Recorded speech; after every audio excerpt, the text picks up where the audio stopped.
Welcome to a journey that promises to transform your relationship from battleground to bliss.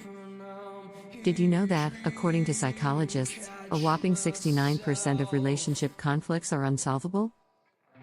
That might sound discouraging, but don't worry. This series isn't about erasing all disagreements, instead, it's about handling them creatively and lovingly. In the chapters that follow, we'll dive into the top 6 conflict resolution techniques for loving couples. From learning the art of the pause button method to mastering the language of love your partner speaks, each chapter is packed with simple, effective strategies designed to foster understanding, respect, and affection. Get ready to turn conflicts into opportunities for growth and deepen your connection with each other. Let's start this transformative adventure and discover how to keep the love alive, even when you disagree.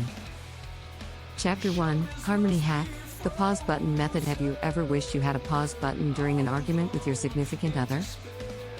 Well, maybe it's time to create one metaphorically.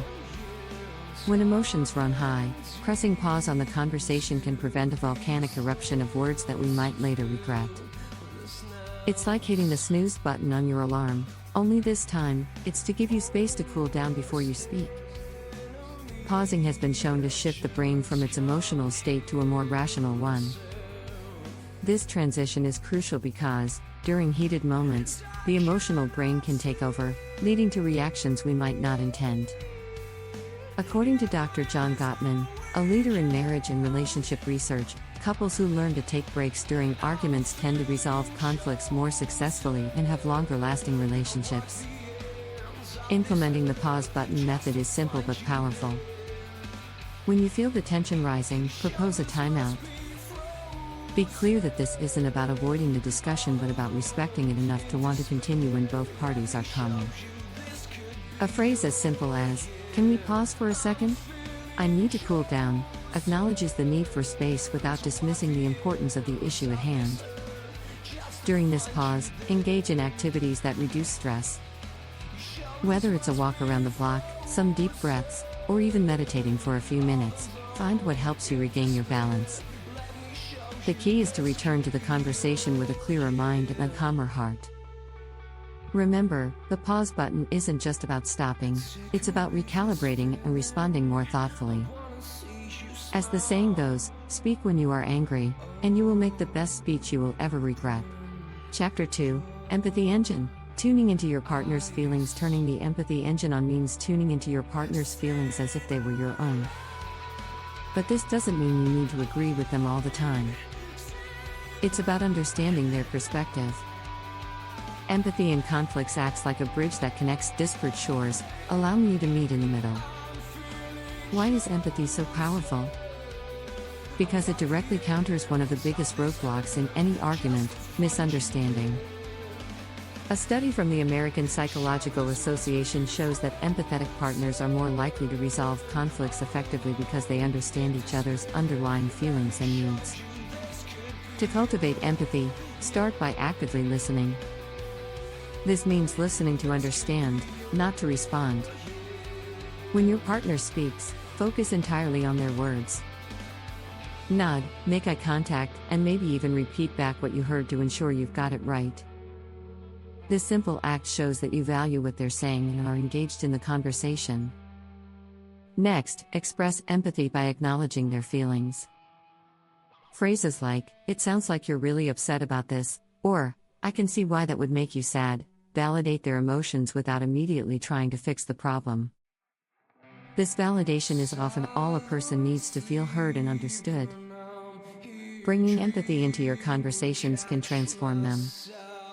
It turns what could be a battleground into a nurturing ground for growth and understanding. As Theodore Roosevelt famously said, "Nobody cares how much you know until they know how much you care."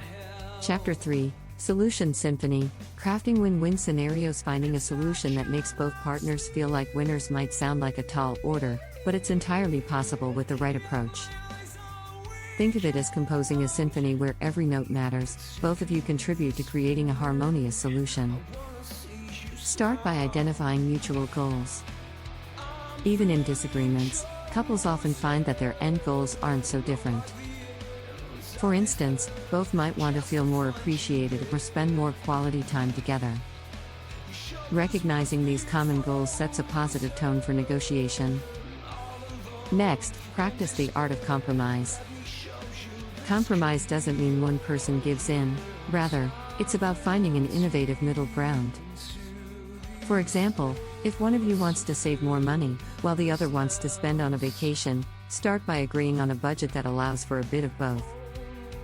According to a study by the Gottman Institute, couples who regularly compromise are more likely to report satisfaction and longevity in their relationships.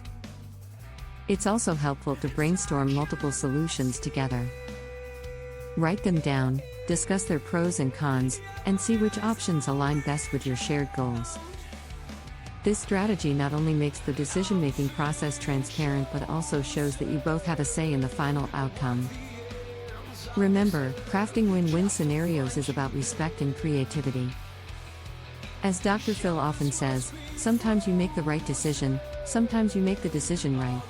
Chapter 4, Dialogue Dance, Mastering Non-Defensive Communication. Effective communication in relationships is like a dance. Both partners need to be in sync, listen to the rhythm, and move cooperatively to avoid stepping on each other's toes.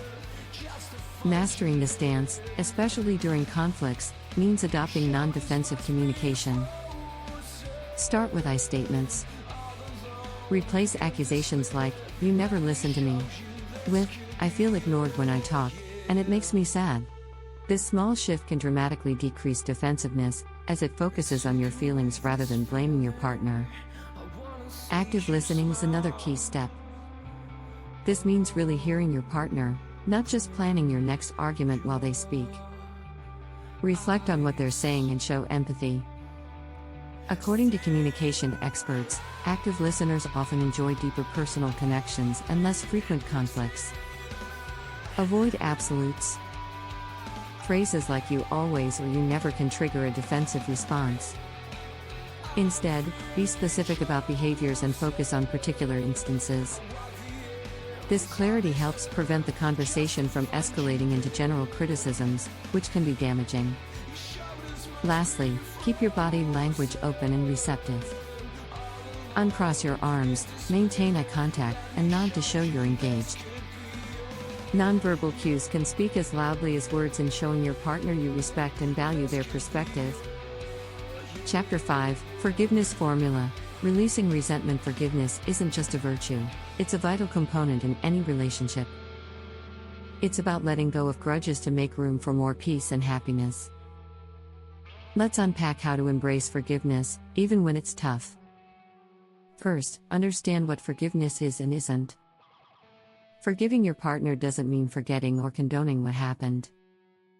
It means choosing to release the grip of resentment. According to research by Dr. Robert Enright, an educational psychologist, forgiveness can improve mental health and strengthen relationships. Begin the forgiveness process by acknowledging your feelings about the situation. It's okay to feel hurt. Acknowledging your pain is the first step towards healing. Express these feelings to your partner without blame, using I statements to keep the conversation constructive. Next, try to see the situation from your partner's perspective. This doesn't excuse their behavior, but it can help you understand the context and perhaps why they acted as they did. Empathy is a powerful ally in forgiveness. Decide actively to forgive. This decision might not come easily and may require time. Remember, forgiveness is a process, not a one-time event. Dr. Enright suggests viewing forgiveness as a choice that can lead to freedom from chronic anger and hurt. As you work on forgiving, think about the future rather than dwelling on the past. Consider the benefits of forgiveness, such as a more peaceful and loving relationship, and let that vision guide you. Chapter 6, Love Languages. Speaking their emotional dialect. Understanding your partner's love language is like unlocking a door to their heart. It's about more than just knowing how they want to be loved, it's about showing your affection in a way that's most meaningful to them. Dr. Gary Chapman, author of The 5 Love Languages, identifies 5 primary ways people express and receive love: words of affirmation, acts of service, receiving gifts, quality time, and physical touch. Discovering and speaking your partner's primary love language can transform your relationship. Start by observing how your partner expresses love. Often, people show love in the way they prefer to receive it. If your partner frequently compliments you, words of affirmation might be their love language. Next, ask your partner what makes them feel most loved. You can even explore this together by taking the Love Languages quiz available on Dr. Chapman's website. This direct approach removes guesswork and sets a foundation for deeper emotional intimacy. Once you know your partner's love language, make an effort to love them in that way. If it's quality time, plan a special evening together. If it's acts of service, maybe help them with a project they've been postponing. Small, consistent acts of love in their language will make a big difference. By understanding and addressing each other's love languages, you create an environment where love grows, conflicts diminish, and happiness thrives in your relationship.